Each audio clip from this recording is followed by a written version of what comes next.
दानिश कुतुब में खुशामदीद। आज हम बात करने वाले हैं जिंदगी के एक बहुत ही गहरे और दिलचस्प मौजू पर। जिंदगी का मकसद कैसे तलाश किया जाए। हम एक ऐसे राज से पर्दा उठाएंगे जिसने सच पूछें तो लाखों लोगों की जिंदगियों को एक नई सिमत दी है। अच्छा, तो चलें इस सारी बात को एक सवाल से शुरू करते हैं।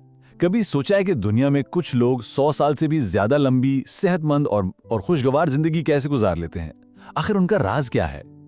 तो इस राज को जानने के लिए हमें सफर करना पड़ेगा जापान के एक छोटे से जजीरे का, जिसका नाम है ओकिनावा। ये जगह दरअसल दुनिया के उन चंद खास इलाकों में से एक है जिन्हें ब्लू जोन्स कहते हैं। मतलब ये वो जगह हैं जहां लोग गैर मामूली तौर पर लंबी उम्र पाते हैं। देखें, ओकिनावा को जो चीज खास बनाती है ना, वो सिर्फ लंबी उम्र नहीं है। हाँ, ये सच है कि यहाँ दुनिया में सबसे ज्यादा लंबी उम्र वाले लोग रहते हैं, लेकिन असल बात यह है कि वो अपनी जिंदगी के आखिरी दिनों तक बिल्कुल एक्टिव, खुश और अपनी कम्युनिटी का एक अहम हिस्सा बने रहते हैं। आप सोचें, 100 साल की उम्र में भी वो अपने बागीचे में काम कर रहे होते हैं, दोस्तों से मिल रहे होते हैं, और कमाल की बात यह है कि वहाँ दिल की बीमारी या कैंसर जैसी बड़ी बीमारियां भी ना होने के बराबर हैं। तो जब रिसर्चर्स ने इस पर तहकीक शुरू की तो उन्हें पता चला कि भाई इसकी वजह सिर्फ अच्छी खुराक या रोज की वर्जिश नहीं है। नहीं, इस सब के पीछे एक बहुत गहरा फलसफा है, एक सोच है जो उनकी पूरी जिंदगी को एक शक्ल देती है। और वो राज है इकिगाई। जी हाँ, इकिगाई। ये एक जापानी कॉन्सेप्ट है जो असल में हमें जीने की एक वजह देता है। चलें जरा इसको गहराई में समझते हैं। तो इकिगाई ये असल में 2 जापानी अल्फाज से मिलकर बना है। आकी, जिसका मतलब है जिंदगी, और गाई यानी कदर या वजह। तो सीधे साधे अल्फाज में इसका मतलब हुआ जीने की वजह। ये वो मकसद है जो आपको हर सुबह बिस्तर से उठने पर मजबूर करता है, वो जज्बा जो आपकी जिंदगी को मतलब देता है। जापानियों का मानना है कि हम में से हर एक का कम से कम एक इकिगाई जरूर होता है, बस उसे ढूंढने की देर है। और एक बहुत खूबसूरत बात कही जाती है कि जिस दिन आपको अपना इकिगाई मिल जाता है, आपकी जिंदगी का मकसद पूरा हो जाता है। बस समझे कि काम हो गया। और ये सिर्फ कोई फलसफे की बात नहीं है, इसके पीछे बाकायदा साइंस है। रिसर्च बताती है कि जब जिंदगी में कोई साफ मकसद होना, तो ये जिस्मानी तौर पर भी असर करता है। ये जिस्म में सोजिश को कम करता है और यहां तक कि हमारे सेल्स के बूढ़े होने के अमल को भी सुस्त कर देता है। मतलब एक बामकसद जिंदगी आपको अंदर से भी जवान रखती है। तो सवाल यह है कि हम अपना इकिगाई तलाश कैसे करें। खैर, इसके लिए एक बहुत जबरदस्त फ्रेमवर्क है जिसे हम मकसद के 4 सुतून कह सकते हैं। चलें देखते हैं कि यह काम कैसे करता है। ये पूरा का पूरा फ्रेमवर्क जो है ना, ये सिर्फ 4 बुनियादी सवालों पर खड़ा है, और इन सवालों के जवाबात देने के लिए आपको अपने अंदर झांकना पड़ेगा, और यही चीज आपको अपने इकिगाई तक पहुंचने में मदद देगी। तो ये 4 सवालात कौन से हैं? पहला, वो क्या चीज है जिससे आपको मोहब्बत है, मतलब वो कौन सा काम है जिसे करते हुए आपको वाकई खुशी मिलती है। दूसरा, आप किस चीज में अच्छे हैं, आपकी महारत क्या है। तीसरा, वो कौन सा काम है जिसके लिए आपको पैसे मिल सकते हैं। और चौथा और बहुत अहम, दुनिया को किस चीज की जरूरत है। अब यहां से बात असल में दिलचस्प होती है। जब ये सवालात आपस में मिलते हैं ना, तो कुछ खास चीजें बनती हैं। जैसे जो काम आपको पसंद है और आप उसमें अच्छे भी हैं, वो बन जाता है आपका जुनून यानी पैशन। जिस काम में आप अच्छे हैं और उसके पैसे भी मिलते हैं, वो बन गया आपका पेशा यानी प्रोफेशन। और इसी तरह बाकी भी। लेकिन असली इकिगाई इनमें से कोई एक नहीं है, बल्कि ये इन चारों का बिल्कुल सेंटर पॉइंट है, जहां ये सब चीजें आकर मिलती हैं। लेकिन क्या हो अगर उन चारों में से कोई एक चीज भी मिसिंग हो? और सच पूछें तो अक्सर लोग अपनी जिंदगियां इसी तरह गुजार देते हैं।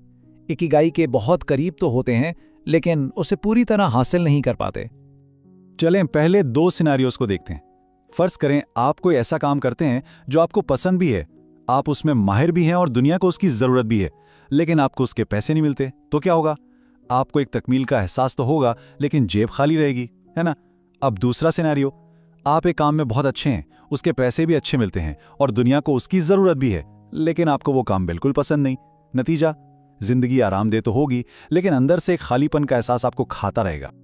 अच्छा, अब अगले 2 सिनेरियोस को देखते हैं। तीसरा ये कि आपको एक काम पसंद है, आप उसमें अच्छे भी हैं और उसके पैसे भी मिल रहे हैं, लेकिन दुनिया को उसकी कोई खास ज़रूरत ही नहीं है। इस सूरत में आप मुतमईन तो होंगे, लेकिन कहीं ना कहीं एक बेकार होने का एहसास भी होगा। और आखिरी सिनेरियो, आपको काम पसंद भी है, दुनिया को उसकी ज़रूरत भी है और पैसे भी मिल रहे हैं, लेकिन आप खुद उसमें इतने अच्छे नहीं हैं। इससे आप पुरजोश तो रहेंगे, लेकिन दिल में हमेशा एक बेचैनी, एक डर सा रहेगा कि पता नहीं मैं ये कब तक कर पाऊंगा। तो इसका मतलब ये हुआ कि असली इकिगाई जो है वो इन चारों दायरों के बिल्कुल बीच में, इनके सेंटर में पाया जाता है।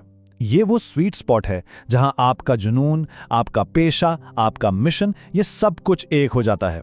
ये वो जगह है जहां आपकी जाती खुशी और आपकी महारत दुनिया की जरूरतों को भी पूरा करती है और आपको माली तौर पर भी मजबूत बनाती है।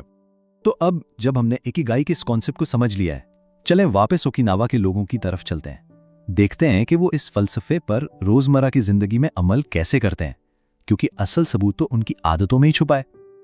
ओकिनावा के लोग ना 10 बुनियादी उसूलों पर चलते हैं। सबसे पहला और सबसे अहम, हमेशा एक्टिव रहो, कभी रिटायर ना हो। उनकी जुबान में तो रिटायरमेंट का लफ्ज ही नहीं है। दूसरा उसूल है आहिस्ता चलो, मतलब जिंदगी को भाग दौड़ में नहीं, आराम से हर लम्हे को महसूस करते हुए जियो। तीसरा, और ये बहुत दिलचस्प है, हारा हाची भू का उसूल। ये एक पुरानी कहावत है कि अपना पेट कभी पूरा मत भरो, बस 80% तक खाओ। इससे जिस्म हल्का रहता है और बीमारियां दूर रहती हैं।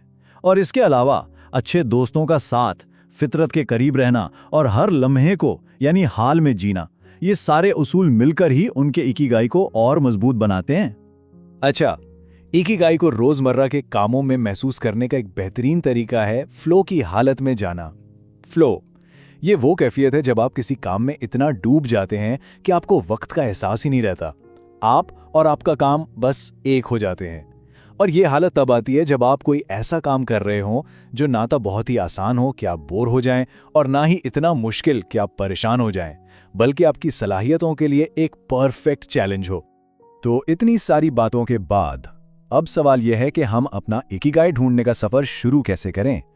चलें इसके लिए एक छोटी सी प्रैक्टिकल एक्सरसाइज देखते हैं जो शायद आपकी मदद कर सके। अब करना यह है कि एक कागज लें और इसे 4 हिस्सों में बांट लें। पहले खाने में वो सारे काम लिखें जो आपको पसंद भी हैं और आप उनमें माहिर भी हैं, ठीक है। दूसरे खाने में वो काम जो पसंद तो हैं लेकिन अभी आपको उनमें बेहतर होने की जरूरत है। तीसरे में वो काम जो आपको बिल्कुल पसंद नहीं लेकिन करने पड़ते हैं, मजबूरी है, जैसे नौकरी के कुछ काम। और चौथे खाने में वो काम जो ना आपको पसंद हैं और ना ही आप उनमें अच्छे हैं। अब अपनी इस लिस्ट को गौर से देखें। आप देखेंगे कि ज्यादातर लोग अपना ज्यादातर वक्त नीचे वाले 2 खानों में गुजार देते हैं, यानी तीसरे और चौथे क्वाड्रेंट में। हमारा मकसद ये है कि हम शऊरी तौर पर जानबूझकर अपना वक्त ऊपर वाले 2 खानों यानी पहले और दूसरे में ज्यादा से ज्यादा गुजारने की कोशिश करें, क्योंकि आपका जुनून और आपका मुमकिना इकिगाई वहीं कहीं छुपा हुआ है। और आखिर में एक बात याद रखना बहुत जरूरी है, इकिगाई कोई ऐसी चीज नहीं है जो एक दिन अचानक आसमान से आप पर उतर आएगी। नहीं, ये कोई मंजिल नहीं है, ये एक मुसलसल सफर है। आप इसे सिर्फ सोचने से नहीं बल्कि कुछ करने से, नई चीजें आजमाने से और खुद को वक्त के साथ साथ समझने से ही दरियाफ्त कर सकते हैं।